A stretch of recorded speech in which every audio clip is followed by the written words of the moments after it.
Maganda, number one, is you assume the responsibility. Don't blame others. You admit that you have committed a mistake. Katulad ng ginawa ni David, diba, nung nahulog siya sa kasalanan at na-rebuke siya. Ganun din sa Romans 14, kung hindi ako nagkakamali.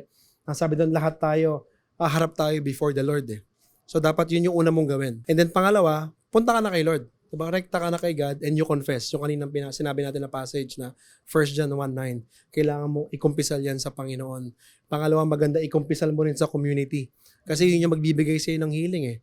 Maganda rin na makita mo yung sitwasyon mo na bumalik ka ulit kay Lord. Not just yung prayer lang, but katulad ng habit ng spiritual life nung nasa Acts 2:42 na nagbabasa ulit sila ng Bible, nag-aaral sila, nandun sila sa fellowship.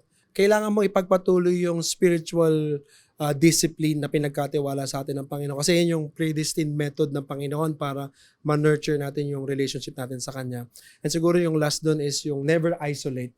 Okay? Don't you ever feel na hindi mo na-deserve ang simbahan o ang community ng simbahan pa nagkamali ka. Kasi sino bang hindi nagkamali dito? And ang purpose ng simbahan is to edify, to encourage. Nasa Hebrews yan, tsaka Colossians. Siguro yun yung mga steps. Huwag kang babalik sa dating buhay. Alam ni Lord na magkakamali ka at magkakamali ka pa. Pero kagandahan lang doon, sapat ang kabayaran na ginawa ni Kristo sa krus ng Kalbaryo.